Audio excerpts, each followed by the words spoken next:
In one of our past episodes, we were talking about daylight savings time and how we felt exhausted and how it kind of like messed with our brain and a couple different things. And what it got me thinking about was, the buzzword of self-care. Because sometimes I think it is a buzzword. I'm sorry, I do. Because my definition of self-care, and I think what other people's definition of self-care is, kind of are different. So I thought I would ask you guys what your definition of self-care is to see if I'm really off base or not.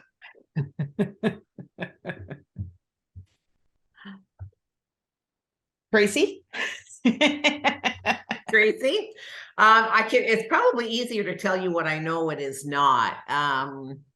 Like self-care to me is not, spending a day at the spa. Well, that might be fun to do. That's not really what I consider to be self-care. Self-care is for me taking care of my mental and emotional self, which takes the form of many different things. It can be a walk in nature. It could be journaling. It is, I would suggest, almost always alone time where I can just be with me. Self-care to me is how I rejuvenate, how I rest, how I take care of myself so that everything else in my life becomes easier. And that can also mean having to have difficult conversations. It can mean having to create boundaries in my life for what I will and will not accept. And I also want to say, like, self-care isn't like I'm going to do it on Sunday from 2 to 4. It's like something that evolves and is part of almost a daily plan of mine. I mean, I have my morning routine, which is, there is a lot of self-care that happens in there, but I look at that more as my way of grounding myself to the day so I can move forward. Whereas I think those other aspects, when I'm feeling a little off or I'm just feeling kind of not centered, it's like, okay, I need to take care of me. I got to withdraw and take care of me. Yeah. Tracy G? What she said. Okay, so we're not off base. I think I get very concerned when any woman says, I went and had my nails done, I needed self-care. Or I went and spent a day at the spa and I had a massage. And I think all of those, That concern, did you say it concerns you? it concerns me because I think all of those are wonderful. Mm-hmm. Having your nails are done, and I love going to the salon and I like doing those things. Mm-hmm. But if you feel you need some self-care and that's you're using that, I think people use that as an escape instead of a self-care. So I agree what you say, Tracy E, that like I look at it as taking care of yourself is setting those boundaries. It is healing from whatever is caused you pain in the past, learning to forgive, and actually even self-care is going after your dreams. That's, to honor yourself in a way. And so I think when people say, I think we get lost in the word of, I'm going to take a self-care day. And I have no problems with that. But maybe we need to call it like, I'm just going to take a break from everything for the day and go have my nails done. And maybe when afterwards you stop at a coffee shop and you, as you said, Tracy, you journal or spend some time quietly or do something. But if you feel you need a break, getting your nails done, getting your hair done, getting massage are all niceties, but you're still going to come back to whatever that stress was, whatever that was causing you to be in that zone to begin with. So like I agree with Tracy, but what I also think is that our self-care, how we see it changes through our lives. And what I thought self-care in my 20s and 30s is completely different now. But for me, I think it's a way of living. It's an intention of way of living, of checking in on yourself, and self-care is just being that better person to you on a continuous basis. So I don't look at it like there needs to be a time or a place. I feel it's more of the way you allow yourself to live on a daily basis. And that if you are feeling stressed, if you are needing time alone, but that you don't feel that it's like exactly what you said, Tracy, 2 to 4 on Sunday, I'm doing self-care.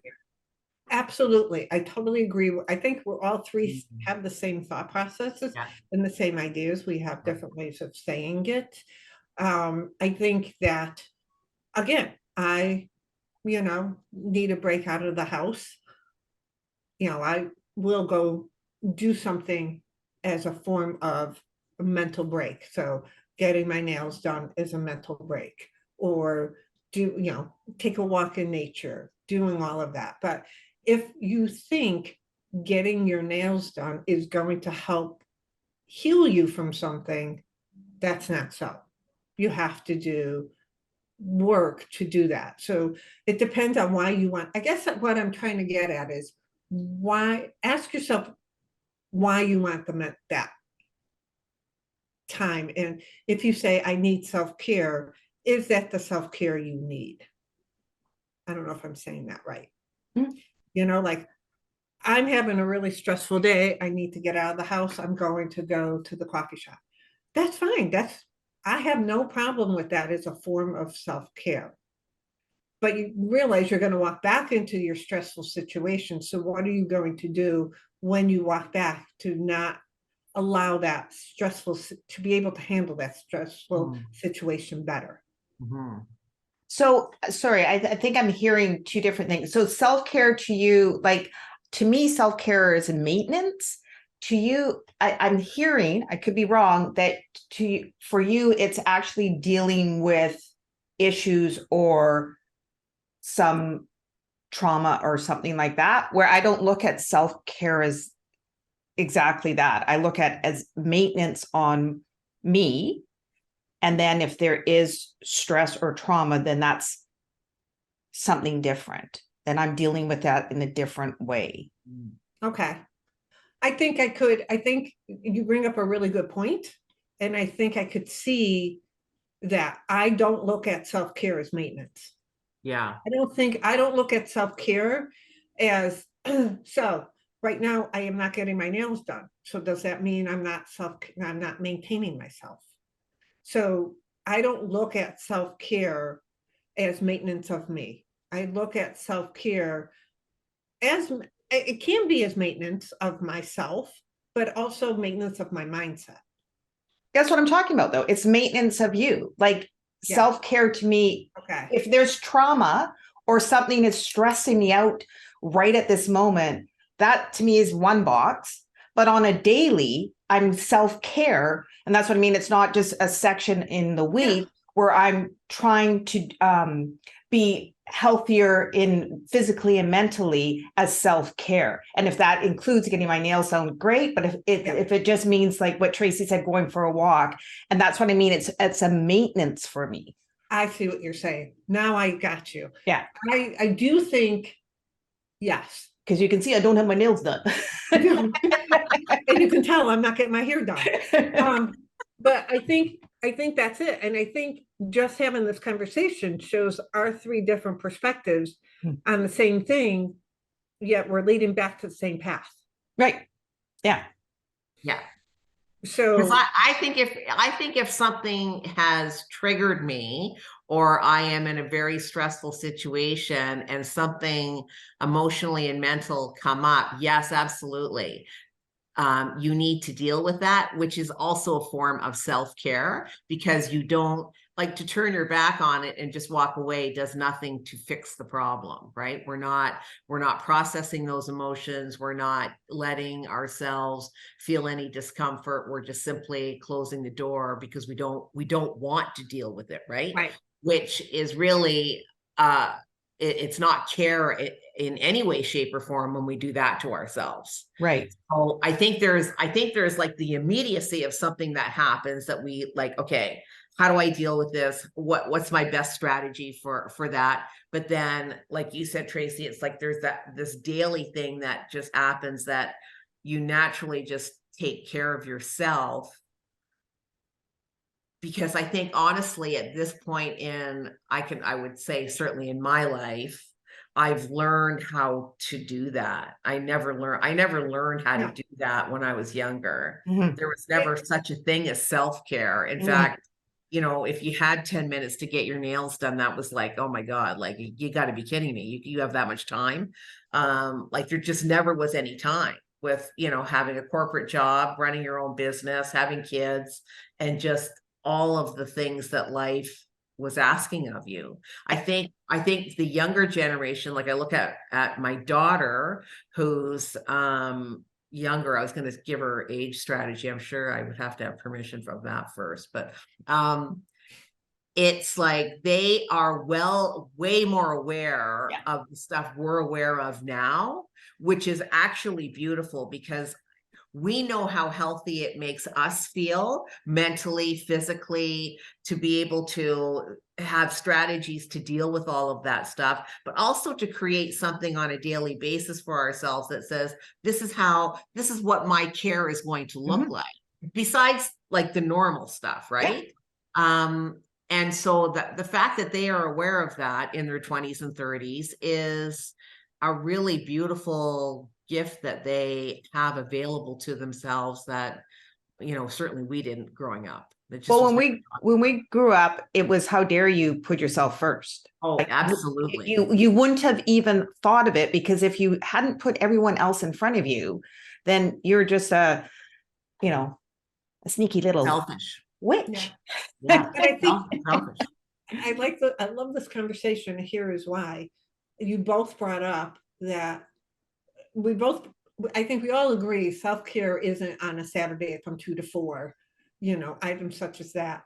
But self-care is in your daily habits that you do to maintain, whether it's maintaining your body, your mental health, your household, or whatever. That is where the self-care comes in.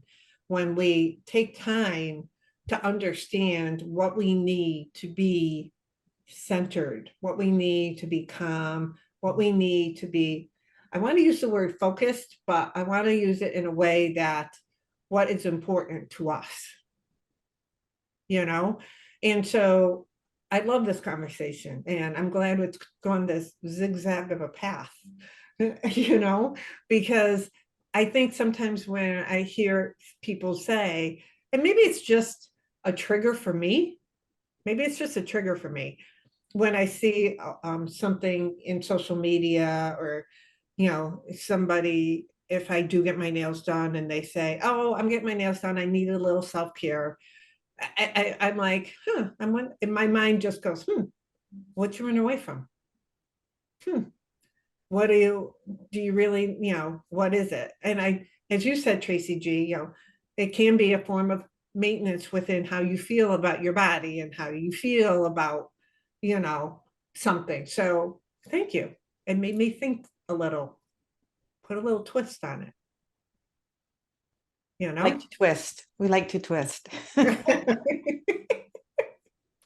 But I do think the generations coming behind us are definitely more aware of it. And like you said, Tracy, I totally think that's awesome, because I it goes back to you. If you're not happy and doing fulfilled and doing the things that bring you joy to your life, how can you bring joy to someone else?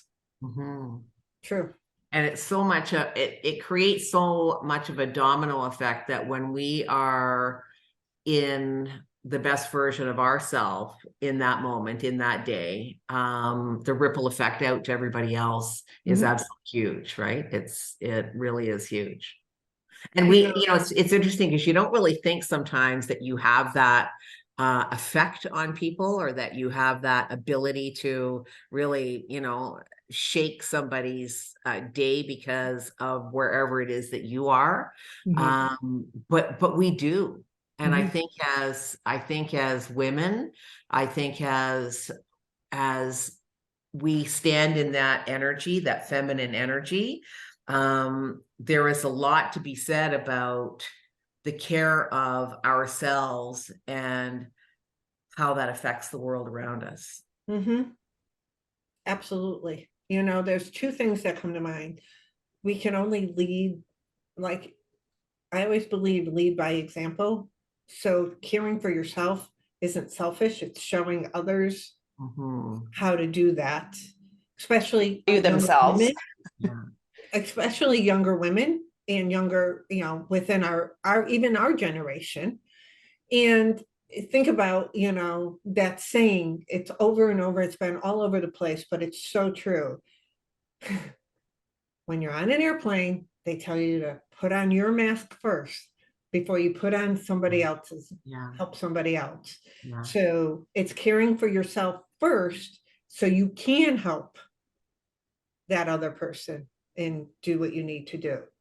And maybe if anybody is struggling with this, and I mean anybody, then perhaps all they need to really hear is that permission to say it's okay to put you first. It's okay for you to take the time that you need to be with you so that you feel better, so that you feel like you can move forward in whatever your day happens to look like. Because you will affect other people. You will.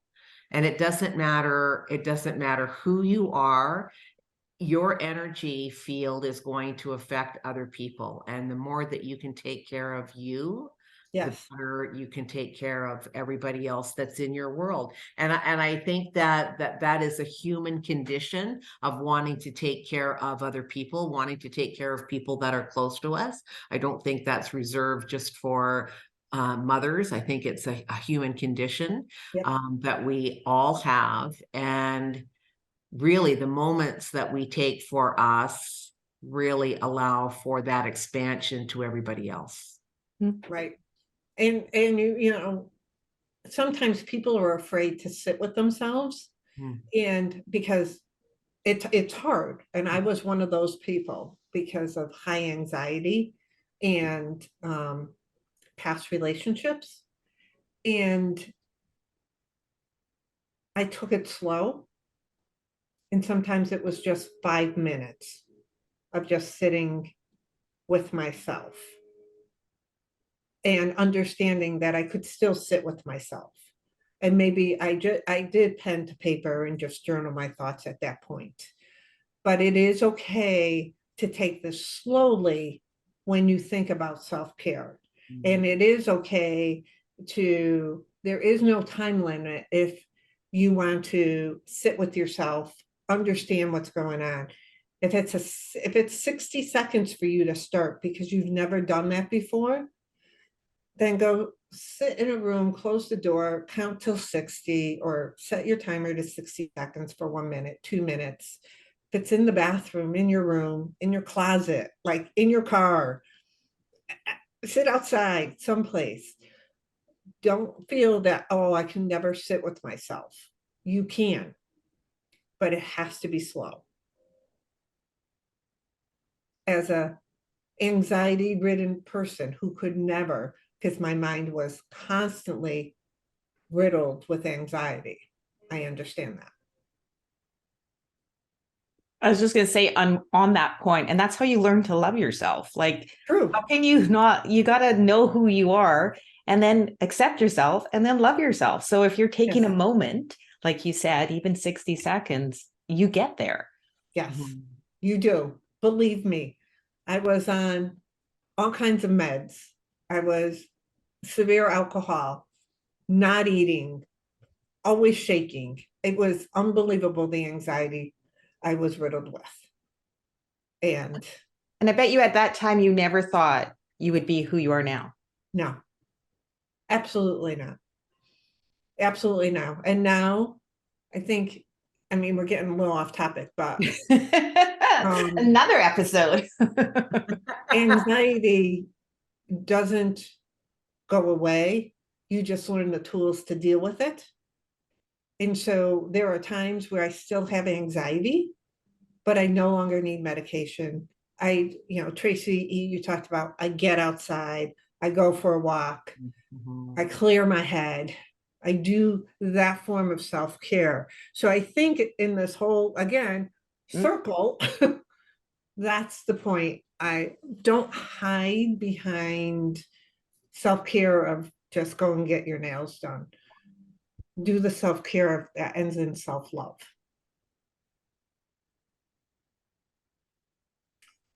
So on that note, because we could go on forever, and that is another episode, anxiety.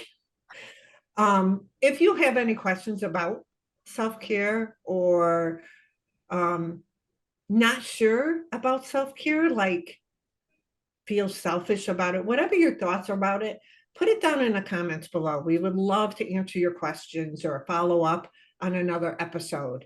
Make sure that you subscribe and make sure you hit notifications so that you know every Wednesday a new episode comes out. And also make sure you follow us on Instagram and Facebook. Until then, see you later. Thanks for watching, and we hope to see you as a regular member of our community.